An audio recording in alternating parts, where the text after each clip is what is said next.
Assalamualaikum warahmatullahi wabarakatuh. Hello my students, good morning. How are you today?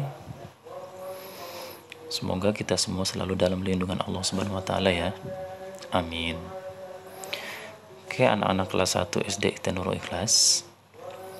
Untuk pelajaran atau materi bahasa Inggris hari ini, kita masih mereview atau mengulangi tentang pelajaran di pembelajaran 9 atau lesson 9 yang berjudul body parts.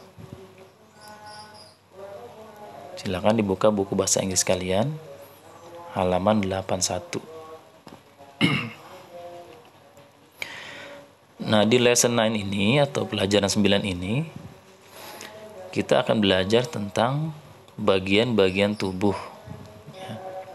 Bagian-bagian tubuh manusia ya.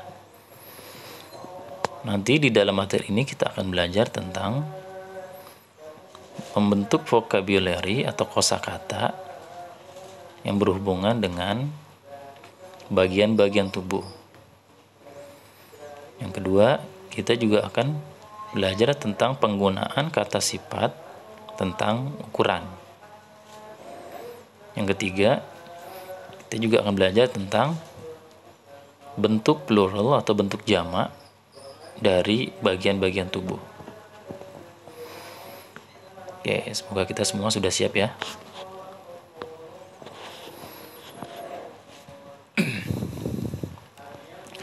Oke, ikuti ya, dengarkan dan ikuti setelah Mister. Ini adalah nama-nama beberapa bagian tubuh manusia. Ada head, eye, ear, mouth, arm, hand, leg, foot. Dengarkan dan ulangi lagi ya. Head, kepala. Eye, mata. Ear, kuping. Mouth, mulut. Arm, lengan. Hand, tangan ya. Leg, tungkai kaki. Foot, kaki. Nah, kalau arm itu lengan berarti keseluruhan tangan ya. Tapi kalau hand itu sampai tangan bagian bawahnya saja ya. Atau bisa disebut telapak tangan. Sedangkan leg itu tungkai kaki, berarti keseluruhan kaki. Sedangkan foot, kaki bagian bawah ya. Dari mata kaki sampai ujung jari, itu disebut foot.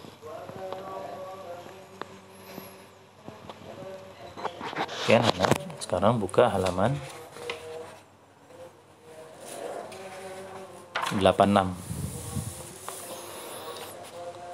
Nah, halaman 86 ini di buku kalian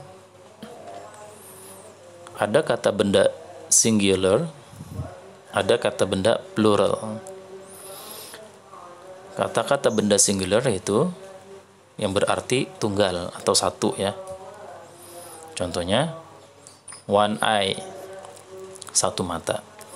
One ear, satu telinga.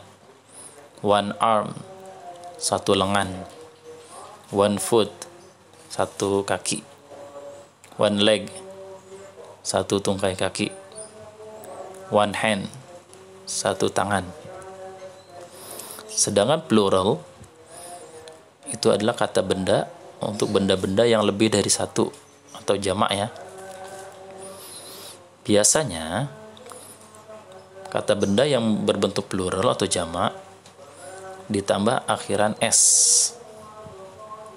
Contohnya, two eyes, dua mata. Two ears, dua telinga. Two arms, dua lengan. Two feet, dua kaki. Two legs, dua tungkai kaki. Two hands, dua tangan. Nah, khusus untuk food, ya dia tidak mengikuti aturan plural pada umumnya. Biasanya kalau bentuk plural atau jamak, kata-kata benda ditambah s. Tapi ada juga yang tidak mengikuti aturan ini ya, atau disebut irregular nouns, kata benda yang tidak beraturan. Contohnya tadi food, maka bentuk jamaknya feed. Jadi bukan foods ya, nggak boleh. Di food kalau satu atau tunggal, kalau jamaknya feed. Oke. Nah, itu tentang perbedaan singular dan plural.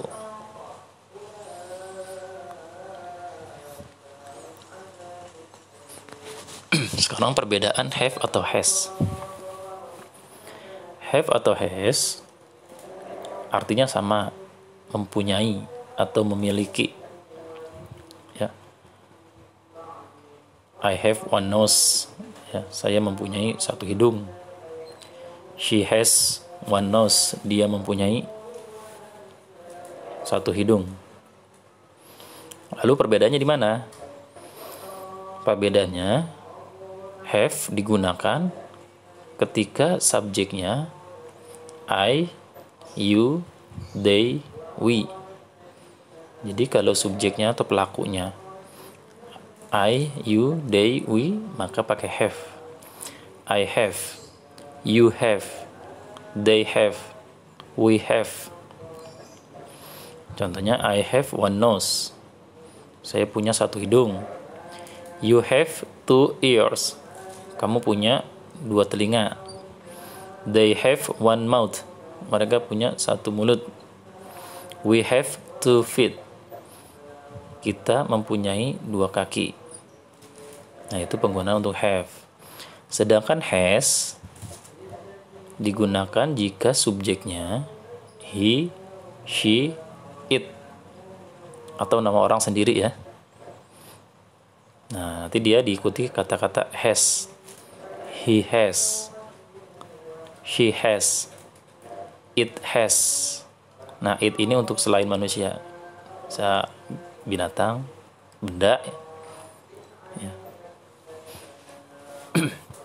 Contohnya, he has one nose. Dia mempunyai satu hidung. She has two ears. Dia mempunyai dua telinga. It has one mouth. Dia memiliki satu mulut. Atau contohnya, a monkey has one mouth. Kera itu mempunyai satu mulut. Nah, itu perbedaan have atau has ya.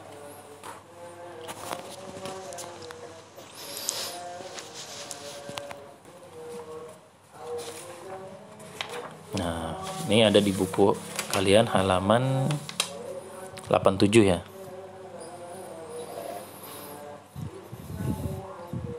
Dengarkan dan ikuti ya. I have one nose. Berikutnya, I have one mouth. I have two eyes. I have two legs.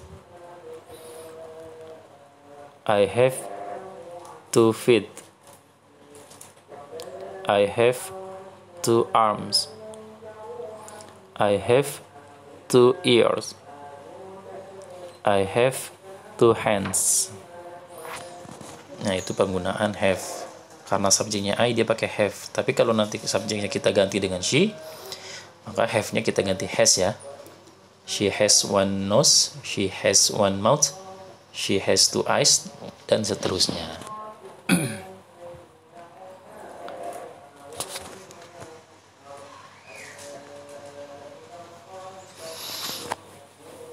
Nah, sekarang kata sifat tentang ukuran ya, yang biasanya kita gunakan dalam membuat kalimat tentang body parts atau bagian-bagian tubuh.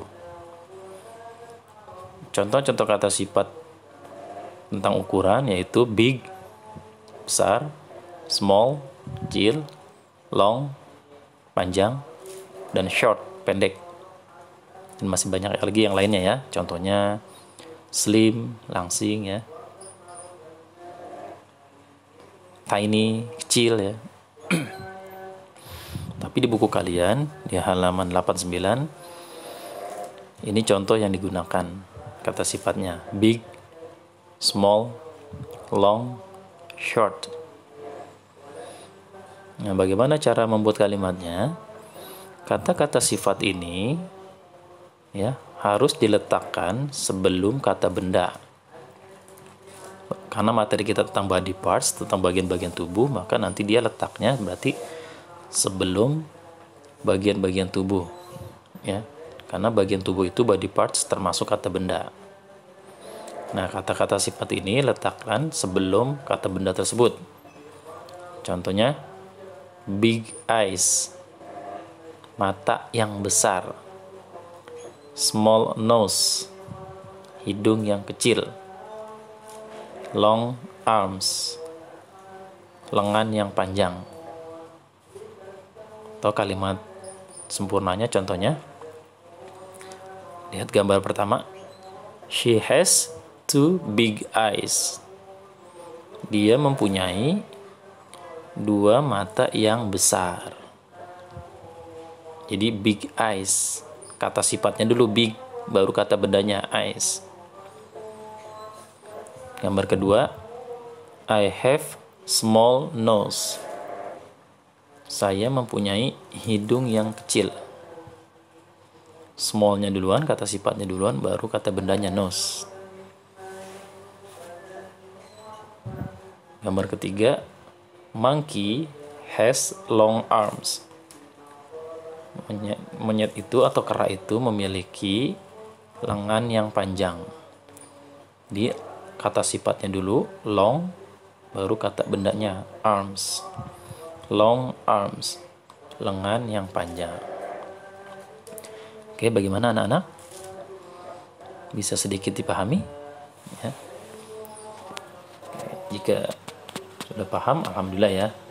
Jika masih ada yang belum dipahami, silakan kalian tanyakan di grup ya. Boleh ditanyakan kepada mister, boleh ditanyakan kepada ayah bundanya, boleh ditanyakan kepada kakaknya, siapa aja ya. Karena semuanya itu sumber belajar kita.